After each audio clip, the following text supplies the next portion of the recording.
What's up, crafters? Today I'm showing you how to create your very own DIY bohemian tassel necklace. Now what's really cool about these tassel necklaces is that we use bullets as the tassel cap. More on that later. But tassels are everywhere these days. You see them on runways for like Dolce & Gabbana, all the way down to jewelry that you're going to find like in a Forever 21 or something. So why not play off that trend? I love these necklaces too because you can really layer them up for that total bohemian look, or you can keep it simple and just wear one. The tassel that I'm going to be making is pretty long. I'm like go big or go home with these tassels. I like the statement pieces, but you can feel free to make yours shorter and more dainty if you'd like. So like I said before, I like to lay all of my supplies out whenever I start a tutorial because I tend to get messy, I tend to lose things. You don't ever want to lose any of your supplies in the middle of making your piece. It's just going to slow you down and aggravate you. Trust me, it's happened to me before, more than once. I'm not going to say how many times, but just make sure you have everything nice and laid out. So we're going to start off with the whole kit and caboodle here of pliers. You're going to need crimping pliers, round nose pliers, flat nose pliers, and wire cutters. If there's one tool that I suggest you buy, especially if you're making a lot of beaded items, you're going to need these crimping pliers. These crimping pliers are great for giving you that secure crimp at the end. Forever, I was just using flat nose pliers to crimp the tubes, and I was like, why are these breaking while I'm wearing them? Hello, because I was not using the right tool. So these are going to give you that nice secure finish where your pieces aren't going to break like mine were. Aside from the pliers, you're going to need a head pin or an eye pin. You're going to need some jump rings, some 6mm jump rings, and then a larger like 8 to 10mm jump ring. You're going to need a lobster claw, some crimp tubes like I said, crimp covers for that nice finished look, and then your bullet. Now this is a recycled bullet I got from a sort of antique store by my house. These have the holes drilled into the ends. That's what you're going to need because you need to be able to bead through this. But you can get these bullets at like Etsy or eBay. Just look for them online and make sure that they have that hole at the end. It's really cool if you can get recycled bullet casings too. You're going to need some bohemian charms. These are some really cool ones by this site called Elements of Antiquity. What's great about her stuff is that it's all made in USA, and she's got some really cool bohemian icons. Like I like the darker things like this dagger and this cool little coin, but she's got hearts, she's got arrows, she's got all different kinds of pieces. So I'll link you to her site below. Make sure you go check her out. You're going to need some spacer beads. I have a little bit larger ones and then smaller ones just for adding in between my beads. You're going to need some crystals, some gemstones. I just have some faceted rondelles, and then some larger like 8mm gemstones here. You're going to need a larger accent crystal for adding at the top of your tassel. You're going to need a lot of seed beads. This is for stringing. You can really use any color that you like, but I like the metallics for that extra shine. It's cool when you mix the metallics here, the gemstones, which are more of that opaque finish, and then the translucent crystals. Gives a really bohemian feel. You're going to need scissors to cut your leather. And then of course you're going to need leather. I'm using faux leather here. Make sure if you're using a faux leather, use a thinner one. Don't use anything too thick because it's not going to fit in your tassel right, and it's going to be like all crooked and everything. Pick one that lays nicely and just sort of drapes. And then you're going to need monofilament. This is just what you're going to string all of your beads onto. Alright, so once you've laid out all your materials, we're going to start by actually making the tassel, the focal point of the necklace. So you're going to want to cut about 4 to 5 pieces of your leather depending on how large your bullet casing cap is. For something like this size, about 4 pieces will work. You fold them in half so that there's actually 8 pieces. And you want to cut them double the length of what you want your finished tassel to be. So say you want your finished tassel 5 inches, you cut 10-inch pieces. So this is simple math. Hopefully you can do it. Even I can do it, and I'm terrible at math. So 10 inches goes to 5 inches. You're going to want to group them together, and at this top point here, you're going to take your largest jump ring, and you're going to sort of group them all together. Make sure all of the leather is inside this jump ring. It might be a little tight just because there's so much leather. And then use the other flat nose pliers and twist it back. Whenever you're working with jump rings and flat nose pliers, you never want to pull like this. You always want to twist because this is not going to distort your shape. After you've grouped everything together, make sure it's kind of in the middle here. I'm going to cut the ends anyway, so it's okay if they're like that. You're going to take your little charm here, and I've already added some jump rings.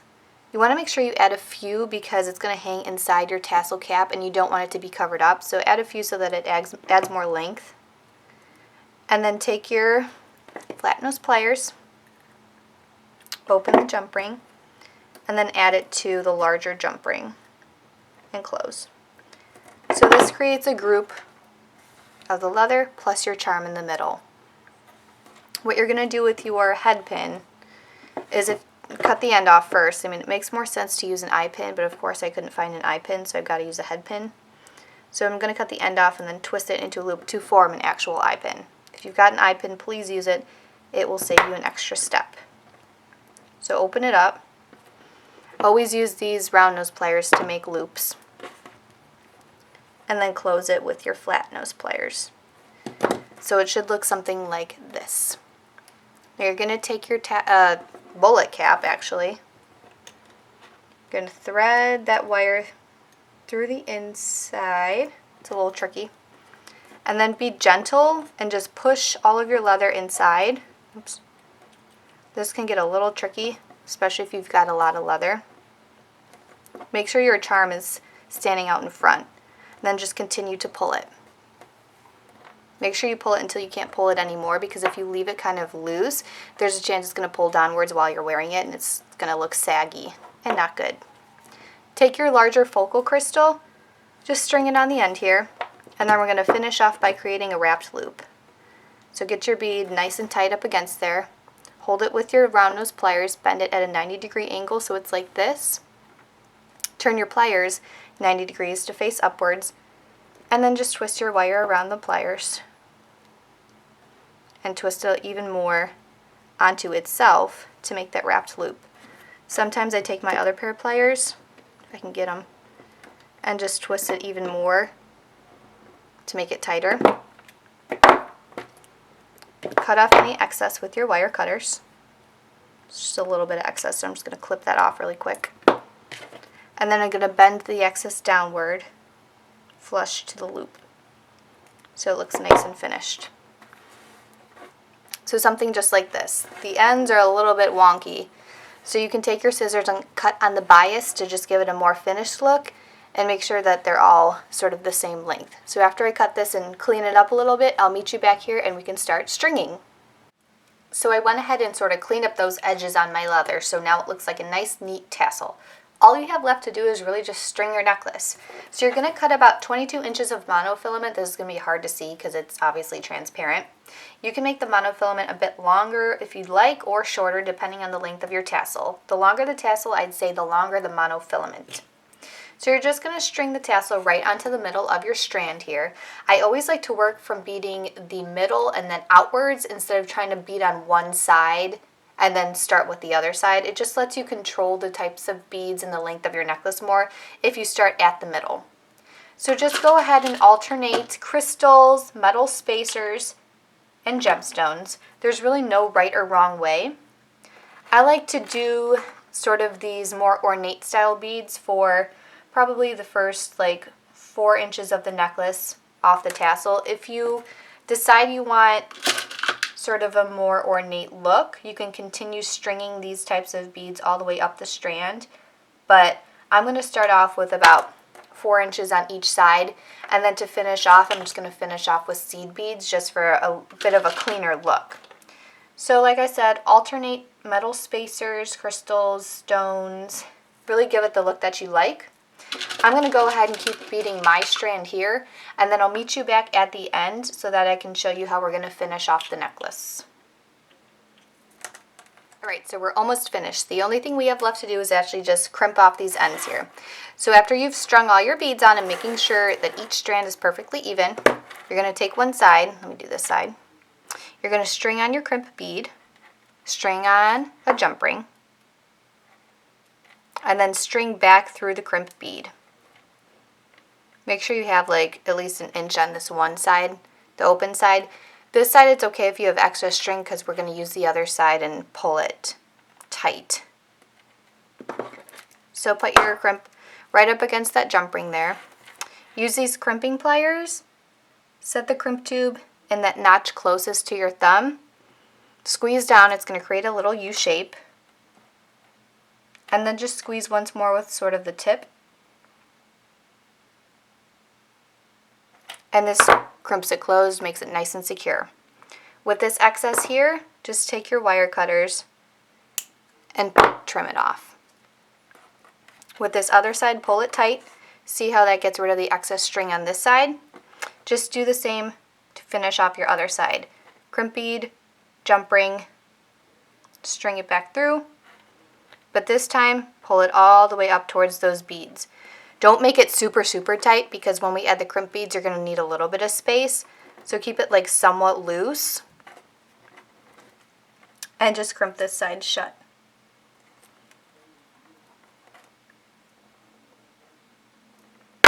And then trim the excess. To add your crimp covers, this was what gives it that finished look. Just place them over the crimps and crimp shut. This side as well. Crimp this side shut. And so now they kind of look like seed beads instead of looking like just crimps. Take your lobster claw actually. Open up this jump ring. I'm using crimping pliers instead of my flat nose. Don't do that. String it on here. Let me find my flat nose. Here they are. And just twist it. Make sure it's closed, nice and secure. That finishes off your necklace. It's not going to pull out. You use your crimping pliers. It should be good to go. So here's a few more pieces that I made using the same techniques that I showed you how to do in the tutorial. As you can see, I sort of mixed up the materials here. I've got a feather in this tassel, this one's just a plain tassel, and I kind of added the charm onto the beaded strand in this one. So there's tons of varieties of these types of necklaces that you can make. So feel free to change it up, create something that's definitely true to your style. If you guys have any questions or comments, leave them below. I'll try to answer you as soon as possible. If there's also a tutorial that you want me to do next or a certain technique that you want me to show you how to do, leave it below. I always check them and hope to get back to you ASAP. So thanks again for watching. Hope you learned something. Hope you guys can make tons of these necklaces and give them to your friends, family, whomever. Stay classy, crafters. See you next time. Peace.